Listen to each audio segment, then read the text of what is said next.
성경을 볼 때요, 이 구약과 신약이 있잖아요.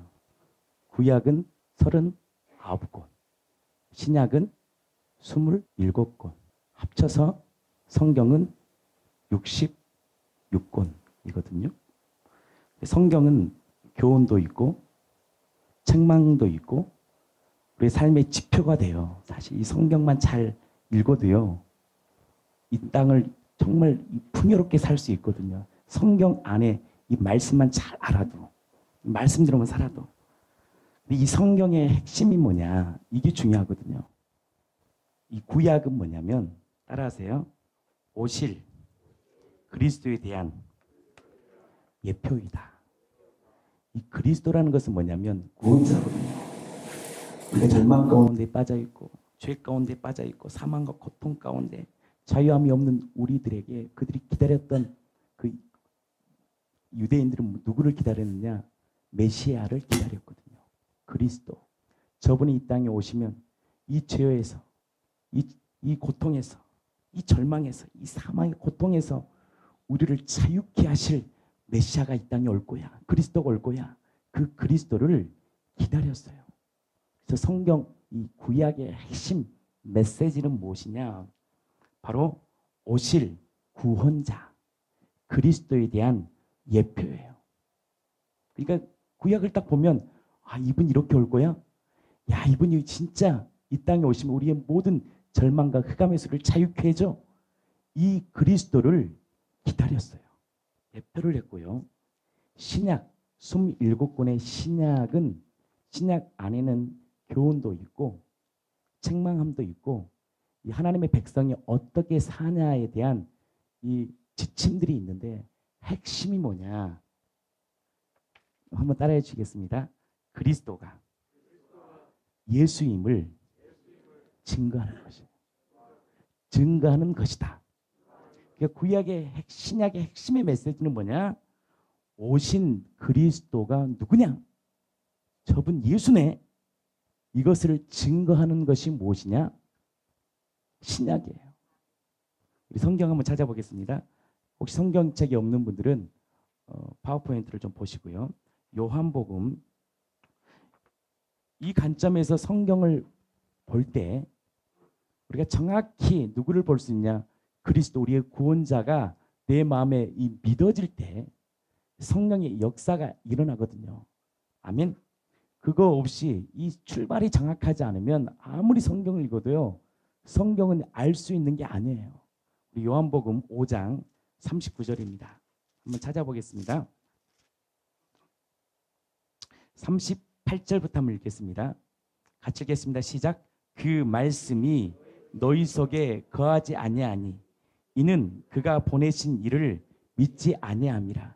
하나님의 말씀이 내 안에 거하고 그 말씀이 살아 움직이려면, 그 말씀이 나를 통치하려면 성경을 많이 알아서가 아니라 그 말씀이 너희 속에 거하지 않는 이유가 뭔지 아니? 그가 보내신 이를 믿지 아니함이야. 아멘. 자, 39절입니다. 같이 읽겠습니다. 시작. 성경은 너희가 성경에서 영생을 얻는 줄로 생각하고 성경을 막 봐요. 연구해요. 근데 성경 자체에 영생이 있는 게 아니라 같이 읽겠습니다. 시작. 이 성경이 곧 내게 대하여 증언하는 것이라. 유대의 지도자들은 아주 상세한 부분까지 성경을 연구했거든요. 그리고 성경의 문자들을 굉장히 존중했단 말이에요. 근데요, 성경 안에 있는 이분이 누구인지를 모르는 거예요. 성경 안에서 누구를 만나야 되느냐? 부활하신 예수님을 만나야 되는 거예요. 그분을 만나는 거예요. 그분의 말씀이 그냥 문자적인 말씀이 아니라 내 안에 오늘도 이 2018년도 구정 명절이 끝난 이 주일 아침에도 그 말씀은 살아있고 역사하는 주님의 말씀으로 믿어야 되는데, 이 믿음의 증표가 뭐냐? 바로 너희의 말씀 속에 거하지 아니하니 그가 보내신 이를 믿지 아니합니다. 믿지 않는 거예요. 그래서 믿음의 출발은 예수를 뭘로 믿어야 되느냐? 바로 영원한 생명을 주시는 하나님의 아들로 믿는 것이 믿음의 출발이 돼야 돼요. 그래서 성경을 바라볼 때 가장 먼저 봐야 될 게 뭐냐? 성경 안에 있는 진짜 예수가 우리의 그리스도냐? 진짜 우리의 주인 되셔. 이것이 정확히 믿어질 때 그때부터 성경의 모든 말씀이 믿어지고 그 말씀을 통해서 하나님의 풍성함을 경험하는 거예요. 아멘. 아픈 자가 있다면 말씀을 믿고 선포할 때 치유 역사가 일어나고, 눌린 자가 있다면 이 말씀을 믿고 그래 그분이 나의 주인이지 선포할 때 눌렸던 이 마음들이 회복되고, 마음이 상한 자가 있다면, 정말 사방에 우겨싸움을 당한 자가 있다면 그래 나를 위하여 자기 아들을 아끼지 아니하시고 우리 모든 사람을 위하여 내어주신 그분이 진짜 나의 아버지지, 진짜 주인이지. 이것이 믿음이 올 때 우리가 이 험한 세상을 넉넉히 이길 수 있다는 거예요. 아멘. 그래서 성경을 왜 봐야 되냐? 이 성경 안에서 누구에 대해서 누구를 만나야 되느냐? 예수님을 만나야 돼요. 이 성경은 누구에 대한 얘기니까? 그분에 대한 얘기니까. 아멘. 자, 46절 말씀 또 보겠습니다. 오늘 말씀이 굉장히 중요한 메시지예요. 이것이 믿음의 출발이 돼야지 예수님과 우리의 연합된 관계도 회복이 되고, 또 이것이 믿음이 정확히 될 때요, 우리가 교회 공동체 관계도 명확해지고, 우리의 삶에 풀리지 않은 모든 문제들이 있잖아요. 이 문제들이 어떻게 된다? 해석이 되는 거예요. 그리고 인정이 돼요. 그러니까 해결이 되어버리는 거예요. 아멘. 하나님 우리의 문제를 해결했습니다. 죄와 죽음의 문제를 해결했고, 마귀의 종로로 탄 우리들에게, 벌벌 떠는 우리들에게 아니야, 너희들 죄의 종로 탈 필요 없어. 내가 2000년의 십자가의 죽으심으로 사망 권세를 깼잖니. 이것을 이 죽으심과 뭐를 통해서? 부활이라는 확실한 이 표적을 통해서 우리에게 명확히 말씀했다는 거예요. 부처라는 뜻이 뭐냐면 깨달은 자더라고요. 어제 제가 우리 천암대에 가서 시간이 많아가지고 책을 봤는데, 부처님 책 보고 마음의 책 보고 예수님 책을 봤는데, 예수님은 죽으시고 부활하신 하나님의 아들, 부처는 사람이 깨달은 자, 부처, 석가 이렇게 나와 있더라고요. 예수님은 완전한 사람으로 오셨지만 그분이 부활하셨기 때문에 뭐가 되느냐? 우리에게 인정이 되느냐? 아, 저분이 하나님의 아들로 인정이 된 거예요. 아멘. 자, 46절입니다. 같이 한번 읽겠습니다. 시작. 모세를 믿었더라면 또 나를 믿었으니 이는 그가 내게 대하여 기록하였습니다. 모세를 믿었더라면 또 나를 믿었으니, 이는 모세의 오경이 있잖아요. 창세기, 뭐 있습니까? 출애굽기, 레위기, 그다음에 뭐지? 민수기, 그다음에 신명기. 이게 모세 오경이거든요. 이 모세 오경을 누가 기록했느냐? 딱 나오잖아요. 모세가 기록했다. 우리가 신학을 공부할 때 이걸 안 믿었단 말이에요. 야, 모세가 왜 기록했냐고. 이거는 이 자유주의 신학 교수님한테 신학을 배우면요, 모세를 안 믿어지니까 성경을 딱 보니까 모세가 믿었대. 누가 말하는 거예요? 우리 주님이, 천지를 창조하신 성자 하나님이, 천국의 주인이 사람으로 이 땅에 딱 사람으로 오셔서 그의 입을 열어 딱 말씀하신 거예요. 그래서 그 말씀은 진리예요. 그것이 진리임을 무엇으로 증명했느냐? 성경의 깨달음이 아닌 사실을 딱 믿는 거예요. 그분이 죽음의 권세를 딱 깨뜨리시고 3일 만에 부활하셨어. 제자들 앞에 딱 나타내 버린 거예요. 그러니까 성경과 예수께서 하신 이 말씀이 모든 것이 사실이 돼버린 거예요. 그래서 성경은요, 한 장 한 장 믿는 게 아니라 확실한 사실이 딱 믿어지면 성경 전체가 딱 믿어지는 거예요. 왜 여러분들 안 믿어진지 아세요? 성경이 그분이 하나님의 아들로 안 믿어지는데, 어떻게 성경 영의 말씀이기 때문에 절대 본다고 볼 수 있는 게 아니에요. 그분이 하나님의 아들로 믿을 때 나오잖아요. 말씀이 너희 속에 거하지 아니하는데 이는 그가 보내신 이를 믿지 않은데, 그분이 하나님의 아들로 믿지 않은데 어떻게 우리가 성경을 믿고 그 말씀의 역사가 우리 안에 있겠냐는 거예요. 아멘. 그러니까 이 믿음의 출발은 뭐냐? 성경을 많이 보는 게 중요한 게 아니라 성경 안에 계신 예수님이 하나님의 아들, 하나님이라는 것이 이 부활이라는 확실한 이 표적을 통해, 사실을 통해서 믿어질 때, 야, 저분이 진짜 천지를 창조하신 하나님 맞아. 이것이 마음으로 믿어질 때, 근데 마음으로 어떻게 믿으느냐? 그를 죽은 자 가운데 살리신 것을 내 마음에 믿어질 때 뭘로 고백하는 자? 입술로 주로 고백하는 거예요. 그분이 나를 위해 죽으셨어. 우리가 한 주간 제가 레위기서를 여러분들에게 말씀을 줬고, 또 십자가에 대한 말씀들을 사순절 기간 제가 나눴거든요. 저분이 나를 위해 십자가에 죽으신 그 예수가 맞아? 이것이 내 마음에 믿어질 때 뭘로 고백한다고요? 주로 고백하는 거예요. 그분이 내 안에 주가 될 때, 내 안에 악령에 초소했던, 내 마귀의 자식으로 살았던 우리가, 이 어둠 가운데 있었던 우리의 어둠이 떠나는 거예요. 막 축사를 많이 한다고 떠나는 게 아니고, 제가 축사를 또 나쁘게 보지는 않습니다. 귀신이 드러나면 예수의 이름으로 권세로 내쫓는 것이 뭐가 나쁘겠습니까? 근데 가장 좋은 방법이 뭐냐? 한 가지예요. 그분을 내 마음에 주로 딱 믿으면, 진짜 마음으로 딱 믿으면 그분이 내 안에 생명의 빛이 내 안에 딱 들어오기 때문에 어둠은 떠나는 거예요. 아멘. 근데 그분이 나의 주라는 이 입술의 고백 위에 뭐가 내 마음에 그를 죽은 자 가운데 살리신 그분이 내 마음에 믿어질 때, 저분이 나의 모든 죄를 2000년 전에 다 사하여 주시고 모든 죄와 저주에서 자유케 하신 그분이 바로 우리의 사망 권세를 깨뜨리신 진짜 우리의 주님이라는 것이 내 안에 인정이 될 때 입술로 뭘로 고백한다고요? 맞습니다. 당신은 진짜 나의 주라는 고백. 진짜 가슴에 성령을 터져날 때 어둠의 권세가 떠나는 거예요. 그래서 하나님이 가장 좋아하는 찬양이 뭔지 아세요? 예수는 주, 예수는 그리스도. 이 찬양을 좋아하는 거예요. 왜? 예수님이 주가 딱 되어질 때 보이지 않는 하나님이 누구를 통해 볼 수 있느냐? 이 예수님을 통해 명확하고 정확하게 딱 보여주는 거예요. 아멘. 나는 그 은혜가 오늘도 명절이 끝나서 혼미한 우리의 심령 안에 혼미해. 저희 시골에도 가면니까 TV로 가득 차 있어. 저희 아버님 수준이 높더라고요. 인공지능 뭐 있더라. 말만 하면 나오더라고. 그렇게 TV 켜가면 켜지고. 야, 난 기분이 꿀꿀한데 음악 좀 틀어봐. 그러면 음악 틀어주고. 저보다 첫천 달구는데 모르고 살아. 우리 알고 나서 이런 게 있었어. 그런데 이런 복잡한 시대 보여지는 것에 살아가는 우리들 안에 복음의 메시지가 여러분들이 심령에 살아. 육신의 생각으로 살지 말고 영의 생각으로 살 때 여러분들 명절 때 딱 느껴져요. 아멘. 저희 가정은 가정 예배를 드려보지는 알겠지만 아침 저녁으로 제가 어머니 아버지 앉혀놓고 계속 예배를 드리는 거예요. 왜? 예배 드릴 때 가정이요 살아나요. 우리가 하나님의 피조물로 만들었기 때문에 하나님을 예배할 때 하나님의 평강이 임하거든요. 하나님을 높여주고 있는데 하나님께서 뭘 줘요? 평강을 주고. 그래서 말씀 있잖아요. 지극히 높은 곳에서는 하나님께 영광 돌리고, 그 다음에 뭐죠? 땅에서는 기뻐하신 이에게 뭘 준다? 평강을 줘요. 하나님을 높이고 예배할 때요 하늘의 평강이 넘치는 거예요. 그분을 뭘로 고백하는 거예요? 맞습니다. 당신이 진짜 우리의 주인이세요. 아멘.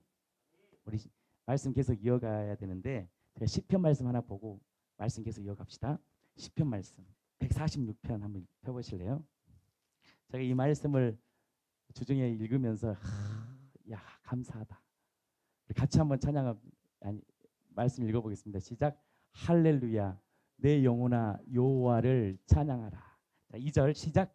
나의 생전에 여호와를 찬양하며 나의 평생에 내 하나님을 찬송하리로다. 야 가장 복된 인생 아니에요.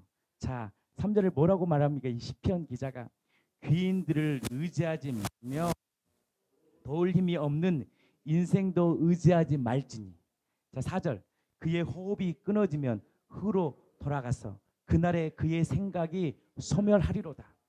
자 5절 야곱의 하나님을 자기의 도움으로 삼으며 여호와 자기 하나님에게 자기의 소망을 두는 자는 뭐요? 복이 있다는 거예요. 아멘. 제가 이 말씀을 딱 시편 말씀은 항상 우리가 1절부터 한 23장까지 읽다가 멈추잖아요. 그래서 제가 뒷장부터 막 같이 말씀을 제 아내를 읽었는데 야 너무 귀한 말씀 아니에요? 자기 하나님에게 자기의 소망을 두는 자는 복이 있어요. 아멘. 자, 6절입니다. 여호와는 여러분들이 같이 읽을 때 복의 역사가 일어납니다. 아멘. 여호와는 천지와 바다와 그 중에 만물을 지으시며 영원히 진실함을 지키시며. 자 7절 옥놀린 사람들을 위해 정의로 어떻게 심판하시며 줄인 자들에게 먹을 것을 주시는 이시로다. 여호와께서 갇힌 자들에게 뭘 주냐? 자유를 주시는도다. 아멘. 8절 여호와께서 맹인들의 눈을 여시며 여호와께서 비굴한 자들을 일으키시며 여호와께서 의인들을 사랑하시며 여호와께서 나그네들을 보호하시며 고와 가부들을 붙드시고 악인들의 길을 굳게 하시는도다. 시온아 여호와는 영원히 다스리시고 내 하나님은 대대로 통치하시로다. 할렐루야. 아멘. 근데 주님이 딱 말하는 시편 기자가 귀인들 의지하지 마. 너의 도움은 나야. 내가 너의 주인이잖아. 이것을 어떻게 보여주셨냐? 그분이 생명 다해 죽어버린 거예요. 레위기서 우리 한 주간 새벽에 제가 말씀 나눴죠. 여러분들 레위기서 보면 기가 막히잖아요. 여러분 레위기서를 딱 이 제사법을 딱 보면요, 야, 하나님이 얼마나 진짜 이 공의로운 얘기했잖아요. 이 공의로운 하나님은 공의로우신 분이거든요. 하나님 공의롭다는 것은 이 죄에 대해서는 0.001도 관가하지 않아요. 마땅히 자신이 만족할 만한 것만큼 만족해야지 죄가 사함을 받아요. 이게 이 공의로운 것이 뭐냐면 우리가 대충 뭐 미안하고 용서하고 이렇게 하잖아요. 근데 하나님은 공의로우신 분이기 때문에 결단코 이 공의를 우리 인간의 인본주의적인 방법들로 죄의 문제가 해결이 되지 않는다고요. 받는 자가요, 마음 안에서 흠양이 돼야 돼. 이제 됐다. 이제 이 정도면 하면 너희 죄 사함 받아. 그 죄사법이 얼마나 혹독한지 보세요. 어떻게 합니까? 첫 번째 제사법을 레위기서 1장에 보면 첫 번째 뭘 합니까? 아무나 할 수 없죠. 흠 없는 숫 양이나 소를 골라야 돼요. 이거부터가 쉽지 않는 거예요. 흠 없는 양을 고르려면 또 그것을 어디까지? 회막문까지 가져가야 돼. 회막문이 어디입니까? 이스라엘 회막문은 한 개였을까요? 두 개였을까요? 세 개였을까요? 하나밖에 없어요. 하나로 딱 가야 돼. 그러면 얼마나 힘들었겠어요. 단지파나 이런 데는 문하세 집바가기는 얼마나 먼 데서 와요. 어떤 3박 4일 그 험난한 이 중동 땅에 이 태양빛이 장렬한 그 중동 땅에 도로가 무슨 요즘처럼 아스팔트입니까? 거기에 가다 오다가 흠이 딱 있으면 제사장이 흠이 있다 그러면 다시 뭐야? 태자야. 다시 흠이 없는 것으로 데리고 와야 돼. 여러분들 가장 힘든 게 뭔지 아세요? 흠 없는 소와 양을 고르는 것도 힘들어. 너무 힘들어요. 그 다음에 이제 골랐다 쳐요. 제사 합격. 그 다음에 어떻게 합니까? 자, 유대인 제사법은요 피를 흘려야 돼요. 여러분들 그 몽골은 독주법이죠. 제사법이 아니고 몽골 그 영화를 보면 아니 다큐멘터리를 보면 나옵니다. 몽골은요 피를 안 흘려요. 피를 안 흘리고 양을 죽입니다. 기가 막히게 딱 죽여요. 근데요 이 유대인 제사법, 이스라엘 제사법은 반드시 피를 흘려야 돼요. 특히 소를 잡는다 생각해요. 소 한 번에 잡을 수 있을까 없을까요? 소를 잡는데요 세 가지 방법이 있습니다. 첫 번째 미간을 정확하게 찔러야 돼요. 쉬워요 안 쉬워요? 쉬워요 안 쉬워요? 미간을 정확히 찔러야 돼요. 죽여야 돼요. 쉽지 않죠. 또한 목, 동맥을 잘라요. 동맥 맞나요? 정확하게. 이걸 멱을 딴다 그러잖아요. 이걸 멱을 따서 피로가 콸콸 쏟아지는 거예요. 또 한 가지 방법이 있어요. 소를 죽이는 방법. 심장을 뚫어버려요. 심장은 이만한 걸로 못 뚫잖아요. 이것에 꼬챙이를 줘서 찔러야 돼요. 정확히 찔러야지 죽어. 그러니까 정확히 찌를 수 있어요 없어요? 못 찔러요. 그러니까 피가 낭자하는 또 찔렀다가 뺐다가 찔렀다가 뺐다가 여러분들 웃음이 나올 것 같아요. 만약 제사법에 지내면. 근데 조건이 있어요. 원래 제사를 지낼 때는 자기가 길렀던 양이나 소를 제사에 써야 돼요. 자기가 기른 소예요, 양. 그것이 나중에 변질돼 가지고 그냥 예수님 그래서 막 성경 가서 그냥 다 박살을 내놓잖아요. 왜냐하면 다 잘못된 제사법을 지내는 거예요. 원래는 자기가 기른 양을 자기가 데리고 와서 어떻게 합니까? 그 다음에 죄를 전가시켜야 돼.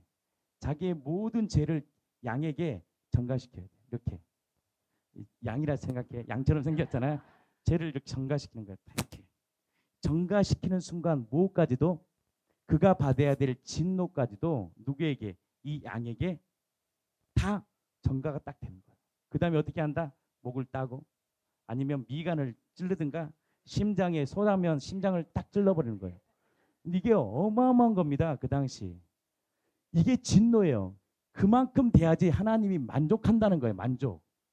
그 다음에 어떻게 해요? 각을 떼야 됩니다.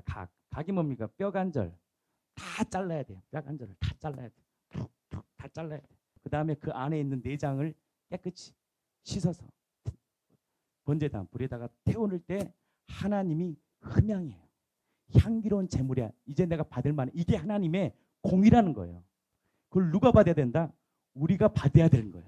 우리가 이렇게 죽어야 되는데 하나님이 짐승을 피를 받고 싶어서 흠양해서 아우 기쁘네. 짐승의 피가 태우는 것이 만족한 게 아니라 이 피를 통해서 이 피 흘림을 통해서 이 제사법을 통해서 뭐냐? 안심되는 거예요.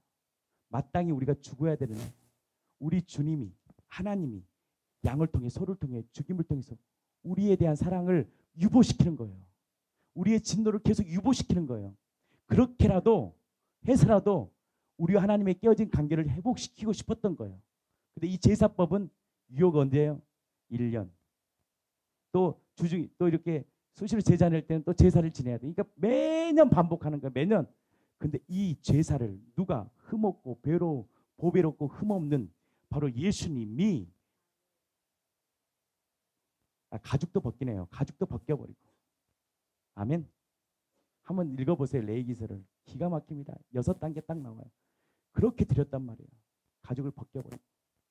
진짜 우리의 모든 것들을 완전 처참히 채찍에 맞아서 자신이 십자가에 딱 죽으심으로 우리를 어떻게 했다? 의롭다고 인정해 주신 거예요. 아멘. 그 피가 그 십자가가 우리를 우리의 죄에서 자유케 했다는 거예요. 그 하나님을 찬양할 수밖에 없는 거 아니에요. 아멘. 자기 아들을 아끼지 아니하시고 우리 모든 사람을 위하여 내어준 이가 어찌 그 아들과 함께 우리에게 모든 것을 은사로 주지 않겠느냐. 자, 이 부분을 우리 현진 자매님 좀 나오셔서 한번 좀 말씀을 좀 나누고 제가 말씀을 좀 계속 한번 이어가 보겠습니다. 여러분들 레위기서를 딱 보면요. 기가 막힌 거 여러분 보면 우리가 마땅히 받아야 될 뭐다고요? 안수할 때는 뭐까지도 우리의 받아야 될 모든 진노까지도 그분이 받으신 거예요. 우리가 가죽을 벗겨야 되고요. 우리가 이 각을 떠서 미간을 찌르고 멱을 따서 마땅히 우리가 피를 쏟아 우리가 죽을 수밖에 없는 이 진노의 자녀를 하나님이 이 짐승을 잡아서 우리의 진노를 어떻게 했다? 유보해 놓고 예수님이 2000년 전에 오셔서 이 제사 영원한 제사를 딱 이루심으로 우리와 하나님의 깨어진 이 원수 같은 관계를 회복시켰다는 거예요. 아멘. 나는 이 십자가의 은혜가 이 공동체의 강물처럼 흐르기를 축복합니다. 우리 현자매님 그 한번 그 말씀 좀 잠깐 나누고 제가 말씀 계속 나누겠습니다. 아니요. 모든 일에 우리와 똑같이 시험을 받으신 이로되 죄는 없으시니라. 그러므로 우리는 긍휼하심을 받고 때를 따라 돕는 은혜를 얻기 위하여 은혜의 보좌 앞에 담대히 나아갈 것이니라. 개역 한글. 체율은 마음뿐 아니라 몸으로도 긍휼히 여긴다는 말이다. 그렇다 우리 예수님은 향기로운 희생 제물 되셔서 우리의 모든 고통을 몸으로 체험하셨기 때문에 온 몸과 마음으로 우리를 긍휼히 여기신다. 레위기 1장 3절부터 9절. 그 예물이 소와 번제이면 흠없는 수컷으로 회막문에서 여호와 앞에 기쁘게 받으시도록 드릴지니라. 그는 번제물의 머리에 안수할지니 그를 위하여 기쁘시게 받으심이 되어 그를 위하여 속죄가 될 것이라. 그는 수소가지를 잡을 것이요 아론의 자손 제사장들은 그 피를 가져다가 회막문 앞 제단 사방에 뿌릴 것이며 그는 또 번제물의 가죽을 벗길 것이고 각을 뜰 것이요 예수님의 예표가 되는 레위기를 통해 나의 죄가 가죽처럼 얼마나 질기고 그 질긴지 깨닫게 된다. 죄와 아무 흠 없으신 예수님께서 어린 양 되셔서 조용히 대가를 지불하셨다. 이사야 53장 5절. 그가 찔림은 우리의 허물 때문이요 그가 상함은 우리의 죄악 때문이라. 그가 징계를 받음으로 우리는 평화를 누리고 그가 채찍에 맞음으로 우리는 나음을 받았도다. 예수님의 고난의 현장 가운데 내가 서본다. 제자 가룟 유다의 배반으로 죄인처럼 포송줄에 묶여 끌려가신다. 옷 벗김 당하시고 털 뽑힘 당하시고 침뱉음 받으시고 말로 조롱 당하심으로 모욕감과 수치심을 느끼실 때 내 모든 모욕감과 수치심은 사라진다. 채찍질 당하실 때 떨어져 나가는 피와 살점과 함께 상한 감정과 내 질병은 나음을 얻었다. 가시면류관 머리에 쓰셔서 굵은 가시가 예수님의 뇌를 찌를 때 내 생각의 어둠과 높아진 판단과 정죄도 함께 찔려 없어진다. 무거운 십자가를 지시고 맨발로 타는 듯한 목마름으로 골고다 언덕을 오르실 때 내 삶의 모든 무거운 짐과 두려움도 예수님의 무거운 십자가에 실려 나간다. 굵은 못으로 예수님의 손과 발에 박힐 때 나의 죄악과 옛사람의 본성이 함께 박힌다.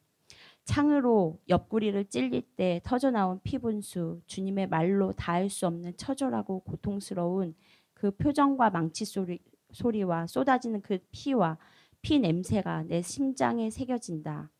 십자가 위에 달리셔서 물과 피를 쏟으시며 머리에 쓰신 가시면류관으로 피투성이 되고 퉁퉁 부은 눈으로 나를 물끄러미 바라보시는 그 주님의 눈에 내 눈을 맞춘다. 피가 눈에 들어가고 입으로 들어가신다. 양은 죽을 때 죽이는 사람의 얼굴을 쳐다본다. 결국 내가 예수님을 십자가에 못 박은 것이다. 죽어 지옥 갈 수밖에 없는 나를 위해 우리 위해 예수님이 대신 제물 되셨다.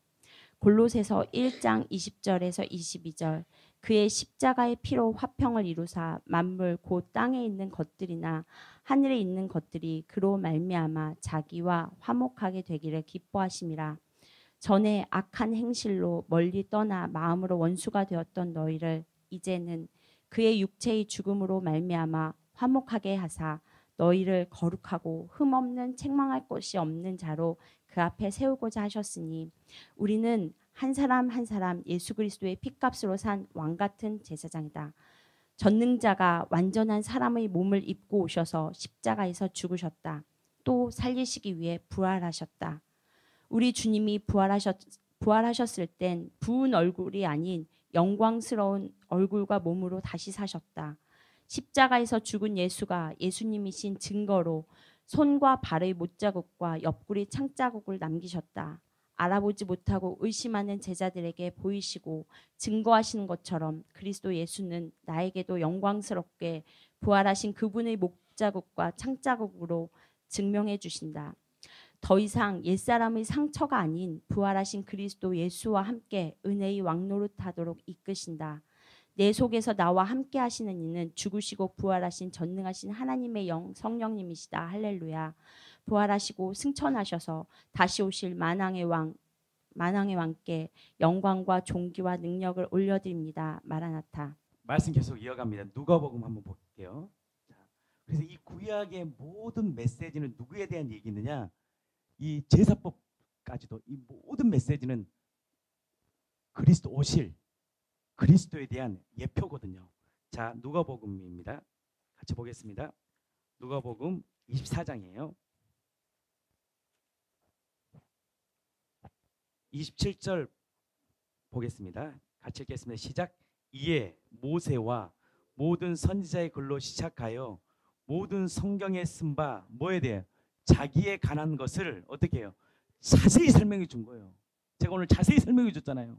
레위기법을 막 자세히는 아니지만 그래도 짧은 시간 안에 설명해 줬잖아요. 딱 설명해 주니까 그럼 그렇게 십자가에 못 박히신 그분이 메시아 그리스도 당신입니까? 그러니까 자 32절 그들이 서로 말하되 길에서 우리에게 말씀하시고 우리에게 성경을 풀어주실 때 우리 속에서 마음이 뜨겁지 아니하느냐. 어떤 말씀? 이 성경에 나와 있는 이분이 바로 이 체류를 하신 이분이 바로 그리스도 예수야. 이것을 말씀 속에서 성경을 해석해 주니까 이 제자들이 가슴이 뜨거워지는 거예요. 성경 안에서 누구를 만나야 되냐? 예수님을 딱 만나는 거예요. 아멘. 세상에 잘 사는 법은 세상 사람들도 잘하잖아요. 사실 어떻게 살고 어떻게 돈 벌고 이런 건 그런 분들을 만나야 되고 교회는 뭘 가르치는 곳이냐? 예수가 그리스도 하나님이시고 우리의 주가 되심을 성경을 통해서 사도들이 증거했단 말이에요. 아멘. 그때 이 마음이 뜨거워지는 거예요. 아, 진짜 레위기서 1장 1절에 나온 그 말씀들이 1장에서 나오는 그 쭉 전개되는 이 말씀들이 아, 그리스도를 예표했구나. 그 그리스도가 이 성경대로 율법대로 죽으셨구나. 이것을 그들이 아는 순간 가슴이 뜨거워지는 거예요. 아멘. 자, 44절 말씀 보겠습니다. 부활하신 우리 주님의 말씀이에요. 부활하셔서 제자들에게 나타내서 해주신 말씀이에요. 자, 44절 같이 읽겠습니다. 시작. 또 이르시되 내가 너희와 함께 있을 때에 너희에게 말한 바 곧 모세의 율법과 선지자의 글과 시편에 나를 가르쳐 기록된 모든 것이 이루어져야 하리라 한 말이 이것이라 하시고 오늘도 찬양했잖아요. 예수님이 철저히 뭐대로 움직이셨다? 성경대로. 아멘. 성경대로, 그리고 성경대로 이루시고 성경대로 행하시고 성경대로 움직이셨다는 거예요. 아멘. 자, 45절 같이 읽겠습니다. 시작. 이에 그들의 마음을 열어 성경을 깨닫게 하시고, 46절 또 이르시되 이같이 그리스도가 고난을 받고 제3일에 죽은 자 가운데 살아날 것과 또 그의 이름으로 제사함을 받게 하는 회개가 예루살렘에서 시작하여 모든 족속에게 전파될 것이 기록되었으니 너희는 이 모든 일에 뭐다? 증이라는 거예요. 아멘. 그래서 성경의 모든 메시지는 누구에 대한 얘기냐? 나를 가리켜. 그래서 예수님이 말씀하시잖아요. 내가 곧 길이요 진리요 생명이다. 그래서 오순절에 성령을 딱 받으니까 베드로가요, 첫 번째 복음 메시지의 핵심 딱 선포하잖아요. 누구든지 주의 이름을 부르는 자는 구원을 받아. 아, 저 못 박혀 달려 죽으신 예수가, 부활하신 저분이 바로 우리의 주구나. 그분이 우리의 진리요 생명이구나. 성경 모든 전체는 저분에 대한, 예수님에 대한 얘기구나. 이것이 내 마음에 딱 믿어질 때 우리 안에 뭐가 임하냐? 가슴이 뜨거워지고 그 믿음이 우리 안에 움직여 세상을 움직이는, 세상이 감당할 수 없는 하나님의 사람이 된다는 거예요. 아멘. 우리 김성록 목사님께서 칼럼집에 썼던 건데 제가 은혜가 되어서 같이 한번 나눠보겠습니다. 하나님의 피, 성자 하나님의 피 내용인데 제가 한번 읽어보겠습니다. 중간중간 제가 읽을게요. 2000전에 흘리신 피가 어떻게 2000이 지난 나의 죄를 사하는가, 여기에 대한 고민을 했다는 거 아니에요. 2000년 전에 십자가에 흘리신 예수의 피가 어떻게 2000년이 지난 나의 죄를 사하는가, 굉장히 고민된 거 아니에요. 우리도 2000년에 흘리신 피가 어떻게 지금도 우리 안에 효력이 있고 그 보혈의 피가 능력이 있냐는 거예요. 정말로 이해가 되지 않았고, 많은 사람들이 보혈의 능력을 찬양할 때 나는 함께 찬양할 수 없었다. 이런 깊은 고민 가운데 2000년 전에 십자가에 흘리신 예수의 피가 얼마나 큰 능력이 있는지, 그리고 2000년 전에 흘리신 그 피로 나의 죄가 흰눈보다 더 깨끗이 사함받았음을 뭘로 확증했느냐? 부활로 확증한 날의 감격을 잊을 수가 없다. 제사함의 감격, 이 땅에 누릴 수 있는 기쁨 중에 최고의 기쁨이에요. 감옥에 갇힌 자가 가장 기쁨이에요. 죄를 사하는 감격 아니겠습니까? 죽을 수밖에 없는 우리들, 우리 레이기서 봤잖아요. 양털에 벗김을 당하고 각을 뜨고 내장을 다 배를 갈라서 우리를 불러 태워버리는 게 우리가 받아야 될 진노라고요. 그 진노를 짐승을 통해 받았고, 그것이 예수님이 2000년 전에 예수님의 십자가를 통해서 우리 안에 마땅히 받아야 될 이 피를, 영원한 제사를 예수님이 십자가에 달리시고 피를 쏟으심으로 마땅히 우리가 받아야 될 이 진노를 그분이 대신 지으심으로 우리의 모든 죄를 용서해 주시고 가장 큰 축복 중에 축복, 그분이 내 안에 주인 되셨다는 거예요. 이것이 복음 중에 복음이에요.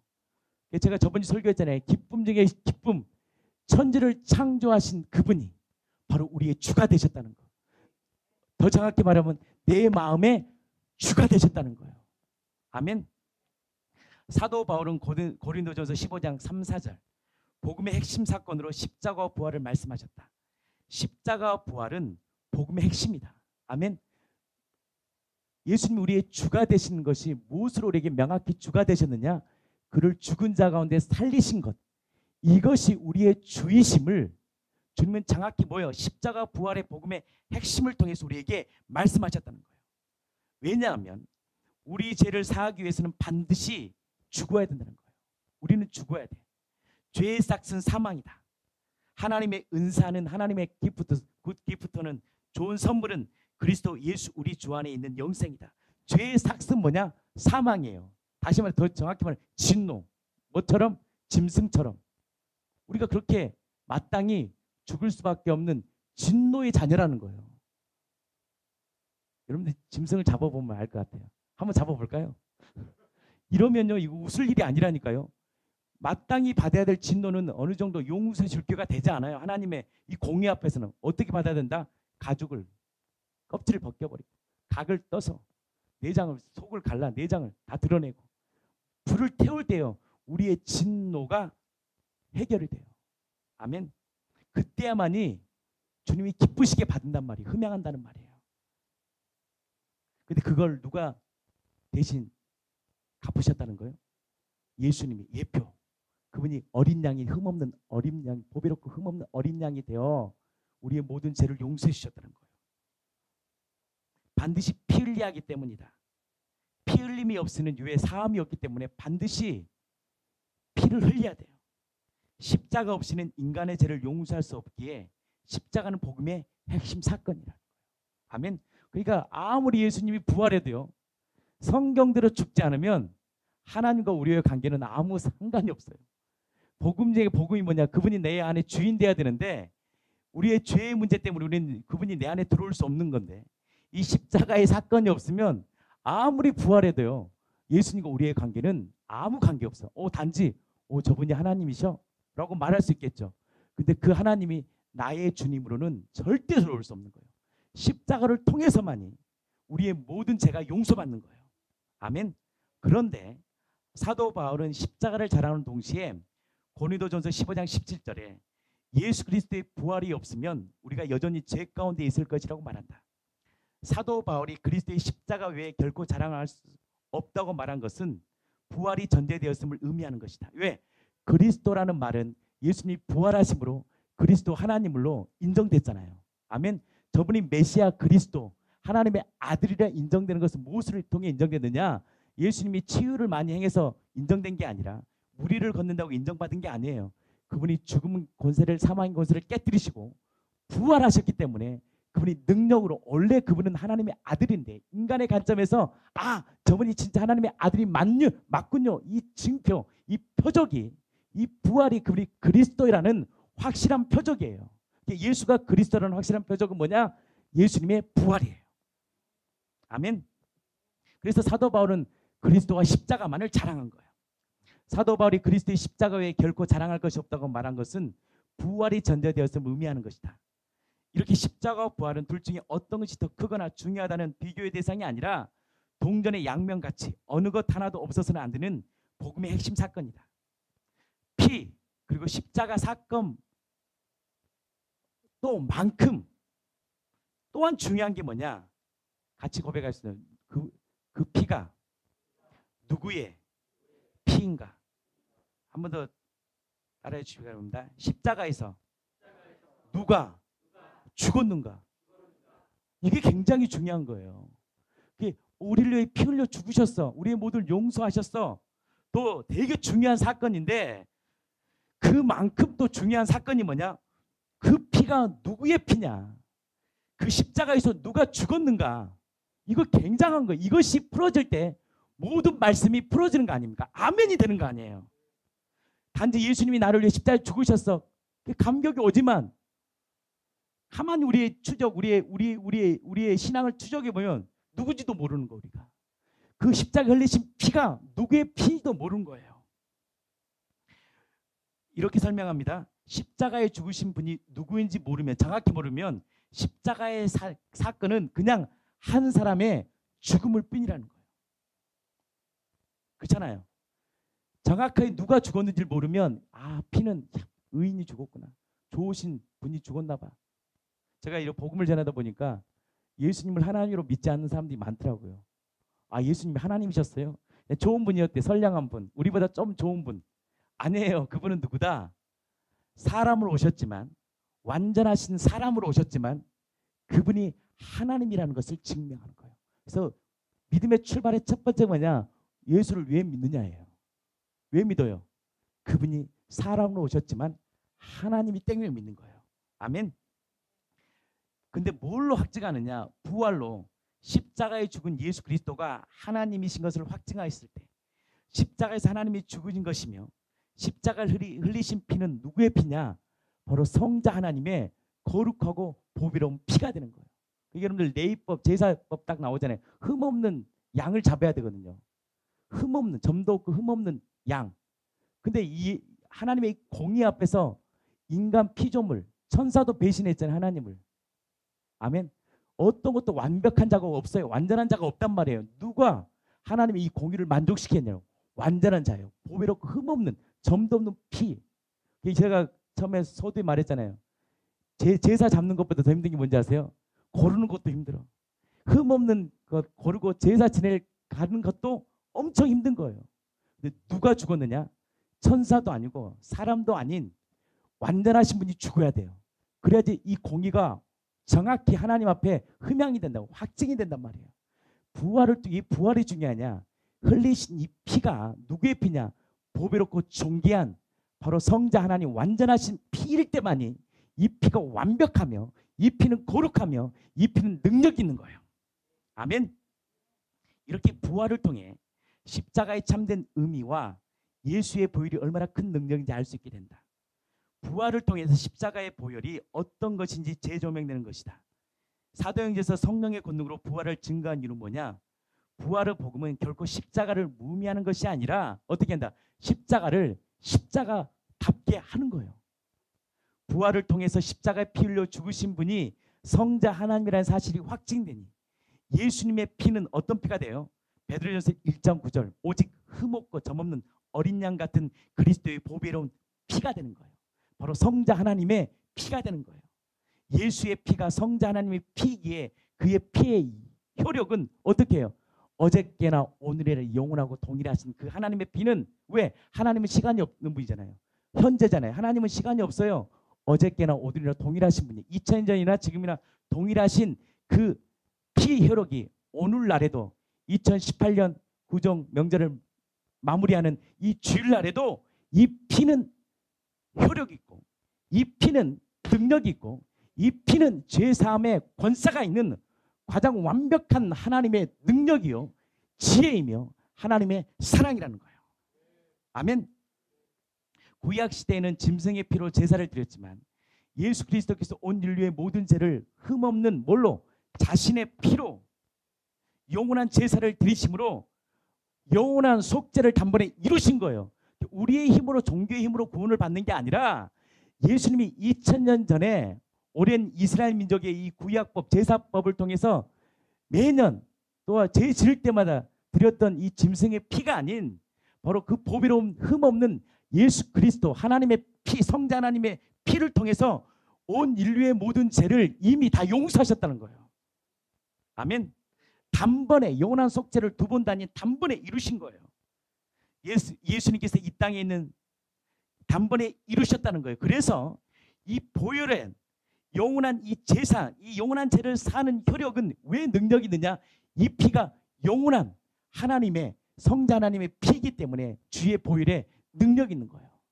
예, 주님의 보혈에 능력이 있느냐? 이 피는 짐승의 피가 아니라 사람의 피가 아닌 완전한 사람으로 오셨지만 완전한 성자 하나님 완전한 보배로운 피이기 때문에 이 피는 능력이 있는 거예요. 그래서 이 피를 믿고 의지하면요 어떤 역사가 있느냐? 치유의 역사가 있는 거예요.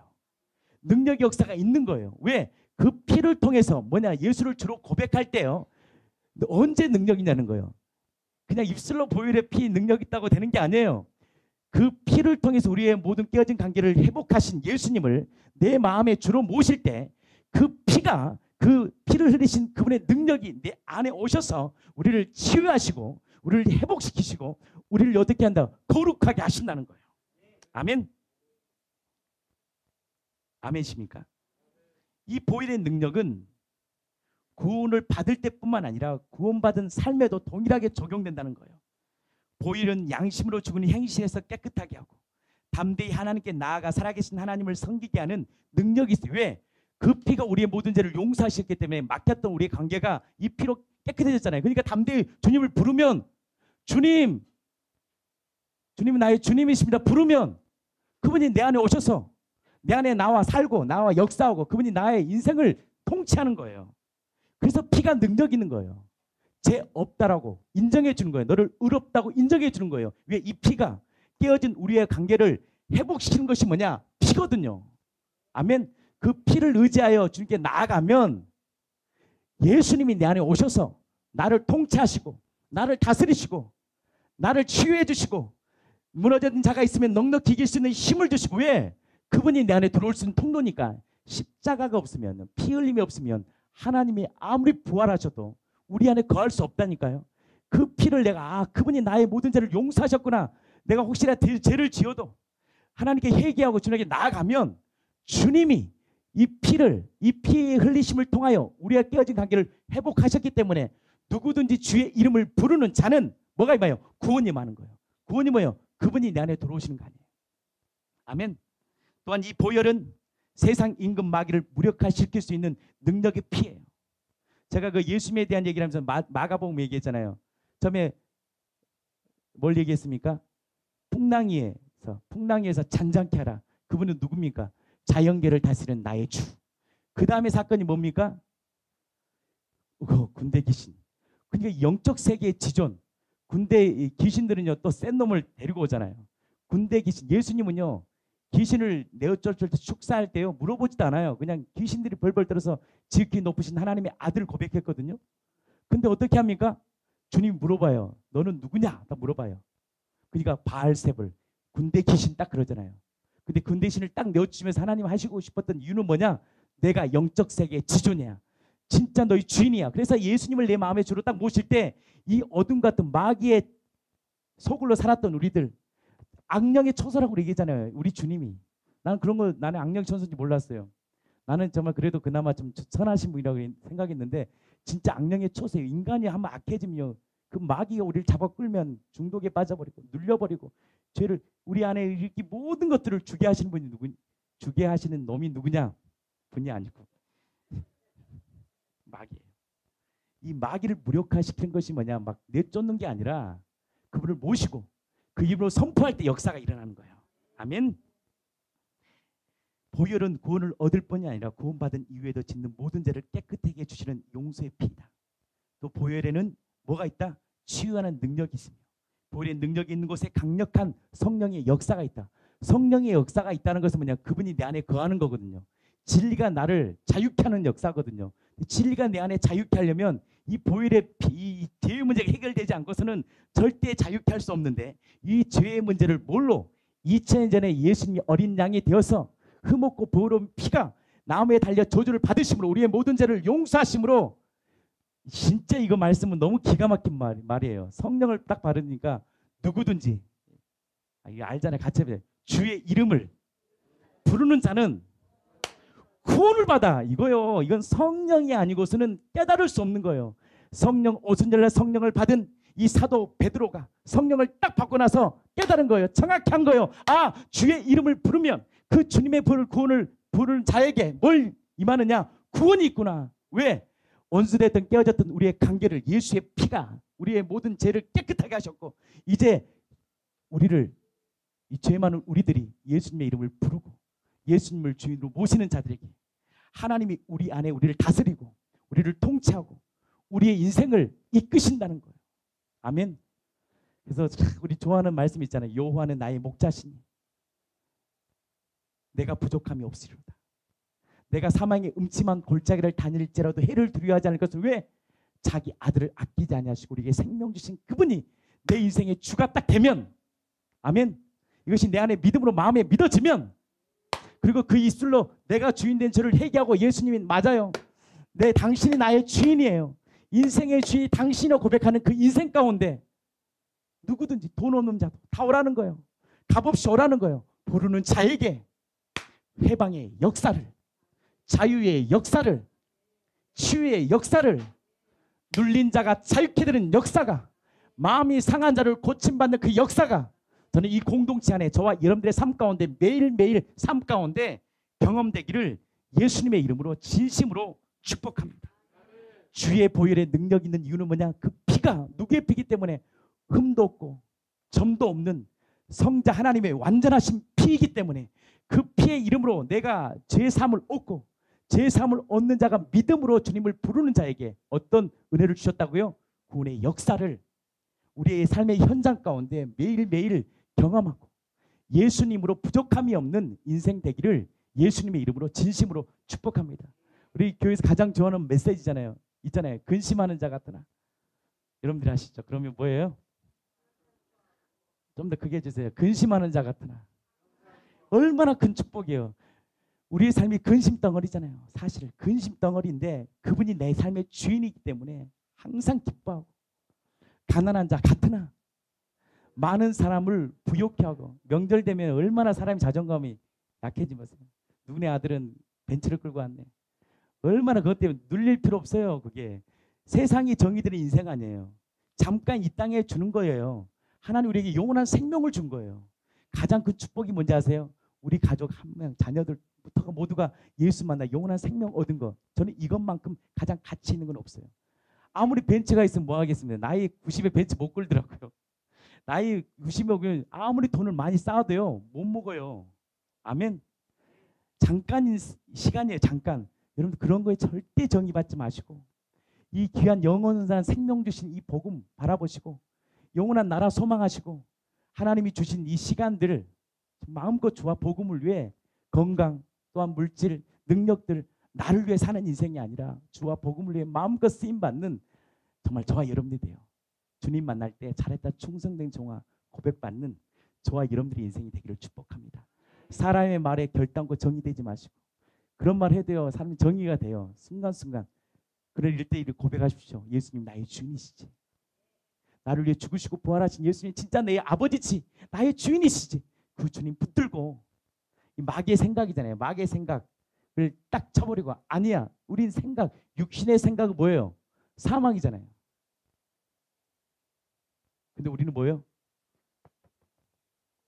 생명이에요.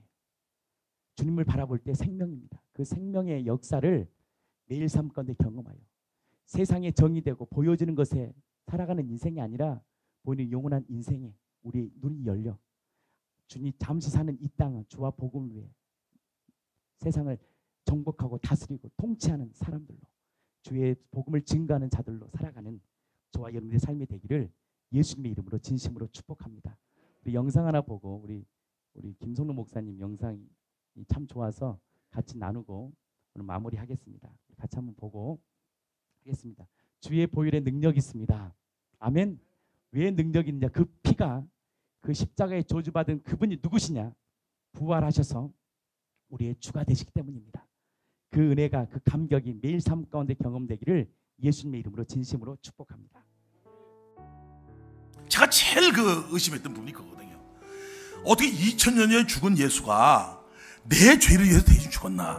모든 사람 죄를 범했대.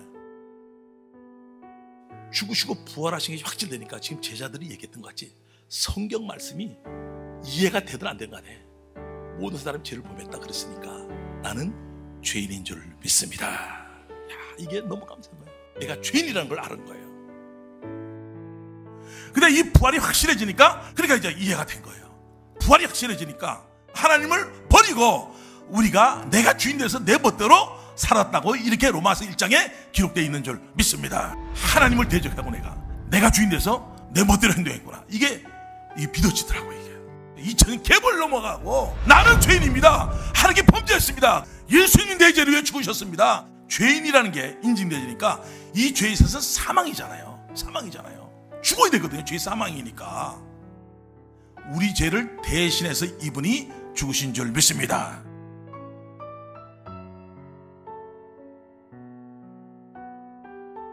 내 죄 때문에 이분이 이렇게 비참하게 가신 겁니다. 십자가의 피가 우리의 죄를 속한 줄 믿습니다. 이분이 십자가에서 단번에 드린 제사로 거룩하게 됐고 온전케 됐고 죄와 불법을 기억지 않는 놀라운 죄사함을 받은 자인 줄 믿습니다.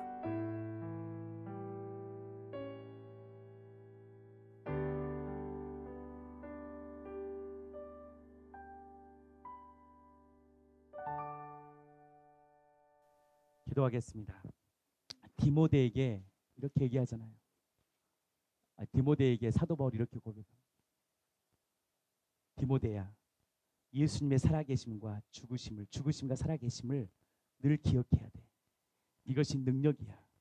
하나님, 이 공동체가 이 죽으심과 살아나심의 이 완전한 연화의 표적 밖에는 없는 이 복음의 능력을 경험하여 세상을 넉넉히 이기는 하나님의 사람 되게 하여 주시옵소서.